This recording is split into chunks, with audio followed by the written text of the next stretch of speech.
Been kind of laying low over the past few days.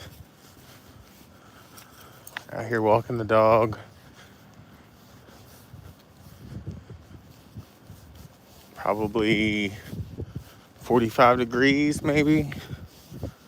But the wind's not blowing, so it doesn't feel that bad. So we're just out here getting our midday exercise. Canine. That canine would get you, boy.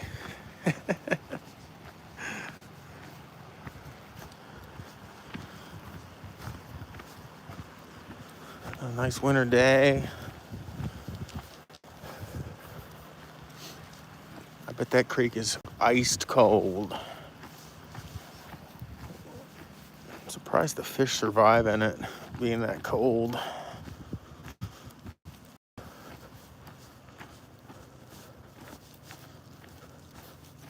But I guess that's why the water freezes from the top down, not the other way around. Otherwise, all the aquatic life would probably die. And I figured I'd just go live, walking the dog. I doubt anybody's going to tune in, but it'll post to the page nonetheless.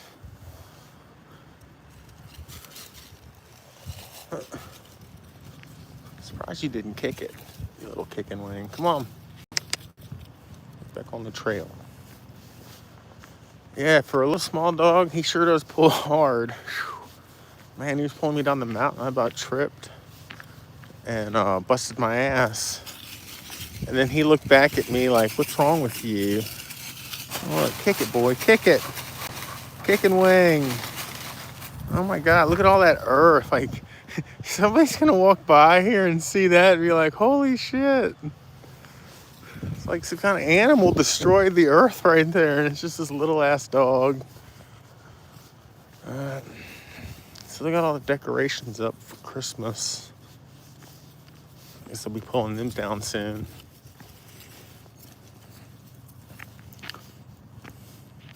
Yeah, a lot of other people walk their dogs through this path, and he always stops and smells them. So I don't know if you've ever met a lot of these dogs, but he knows them by their scent. So I'm sure if you ever ran into him, like in the streets or whatever, he might recognize them. I don't know if dogs have memory like that or not. Kick that off the trail.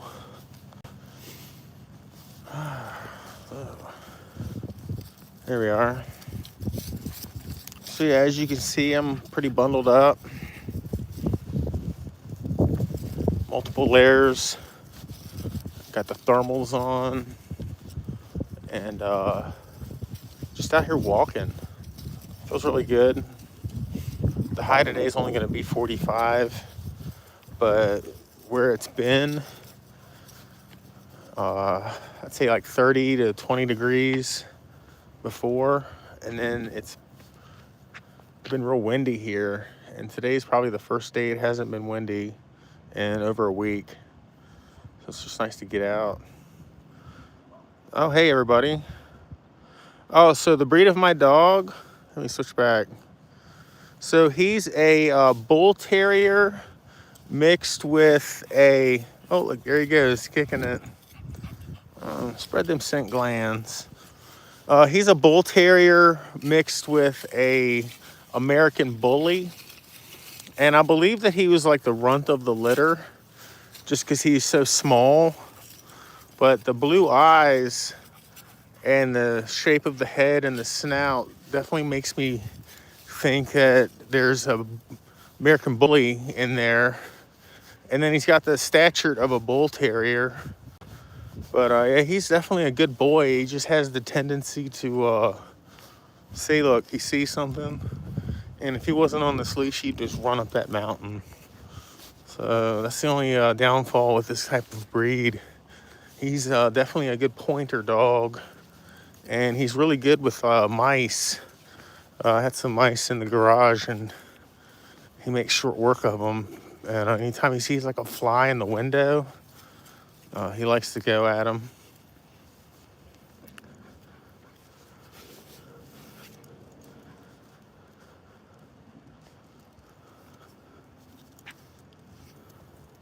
I'm not sure what that comment was, Sam, about watching what I say or something. I'm just out here living my life. I don't even know who you are. Yeah, so back to walking and talking. I'm glad some people are on here. I appreciate the comments.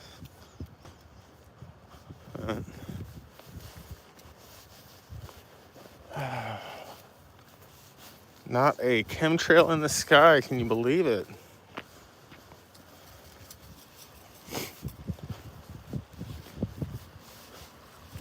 So I'll show you all the creek.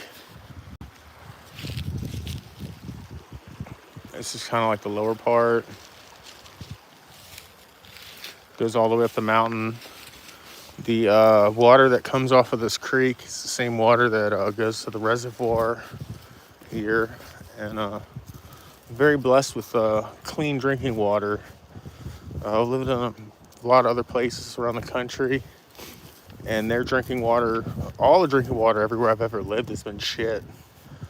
But around here, the water's very good. And there's a lot of places too, like if, say like the water pipes freeze or water breaks, if they gotta cut it off or something, I can just like drive less than 5 minutes up the mountain.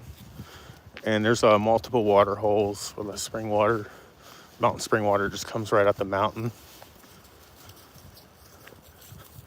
But yeah, here out on the trail, so they've cleared out all of this here, which is really nice because this was all overgrown, so you have more access to the creek. But over here, they had these raised beds, and people here in the town, in the community, can rent these. And oh look, you can still see like some of the cherry tomatoes. Surprised they survived from the birds. But yeah, you can rent these out and grow whatever you want in them. A lot of people just grow like corn and tomatoes and stuff. Nothing crazy. Some squash. I've seen a lot of people grow squash. It grows real well in this climate up here in the mountains. Oh, I forgot. We got to take Boy. Got his little water hole over here. He likes to go to.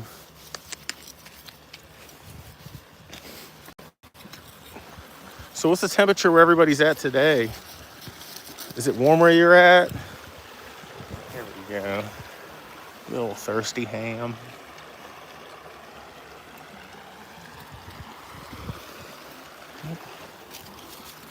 There we go. Good boy.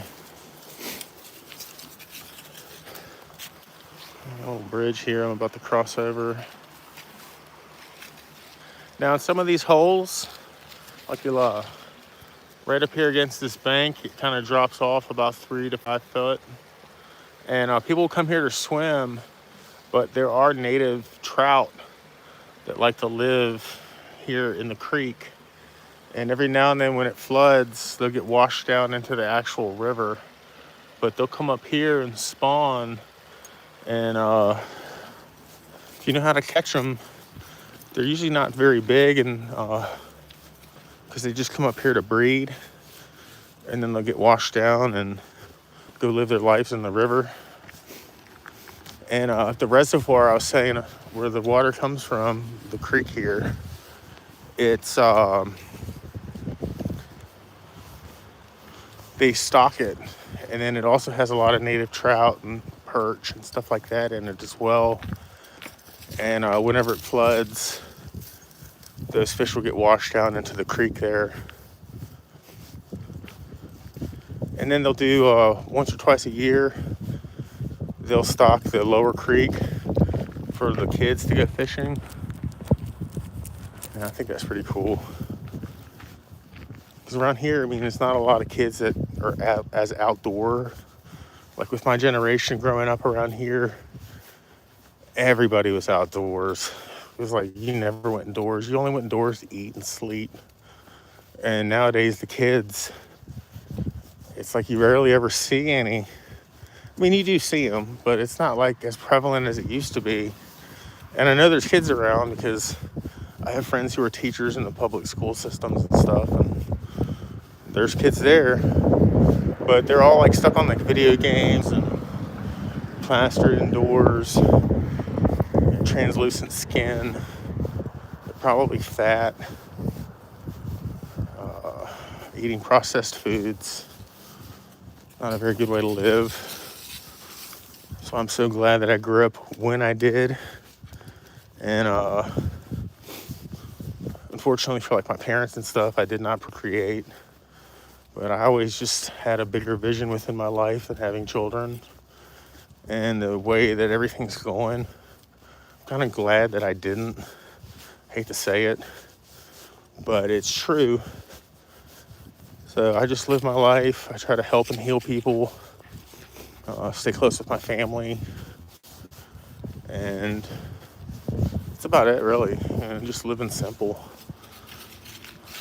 And I'm like, next month will be my 44th birthday, which is a big monumental achievement for me, because the way I was living and experiencing life through my like 20s and early 30s versus where I'm at now, it's like night and day.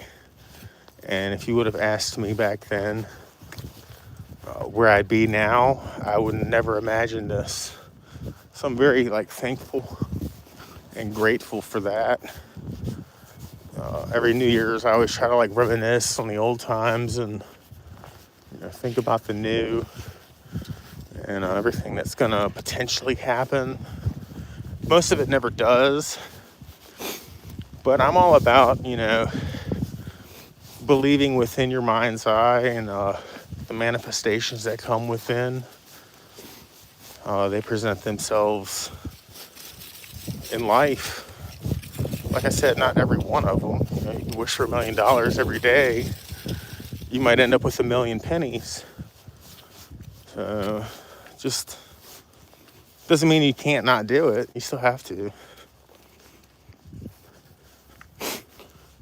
Whew, yeah. A little chilly.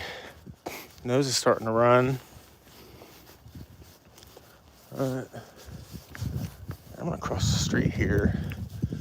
Show you this really nice, cool looking old church. Boy. So this church here was, I want to say Presbyterian, or no, Episcopal. And it was open for many, many, many years. And it finally closed down. And they ended up turning it into, I believe, like an Airbnb. But it's got really cool architecture inside the cathedral part here in the front. And they've been taking out the stained glass. But it had really nice stained glass. And you can see the foundation made of the river rock. Well, the creek rock, really. And the side entrance. Yeah, very nice building. And then right across the street is the Baptist church. So, just like a lot of like smaller mountain Virginia towns. I wouldn't say they're like super religious anymore, but they have religious roots. Over in West Virginia, just the next county over from where I'm at, there's a little small town, and driving through it, I'd say every single block on the main street has a church, and some of those blocks have 2 churches. And a lot of those, I'd say all of the churches in that town were built in either the late 1800s or some of them. And it's cool because the main street, the way it's set up, it's just one long street. And like the age of the churches on the street, and they're of all nationality, Episcopal, Methodist, Pentecostal. Well, they're all built in the different eras. so you can actually see the different styles that they used. I'm gonna try to ride out there one day and go live. I'll show y'all. It's actually pretty cool. The last ones they built out there was like in the 50s. And somehow, some way, they stopped building churches in that town. But that was when a lot of those towns went bust after like the coal mines and the railroads went out. And where I'm at is a old railroad town. So not a lot of industry, not a lot to do. But that's why I like it. Because where I'm from, less is the new more. And I find a lot to do, even though there's not a lot to do. Just on what you make it. But I'm gonna hop off here. And y'all have a great day. Have a great New Year's. I just want to come on here and talk a little bit. It's been a while.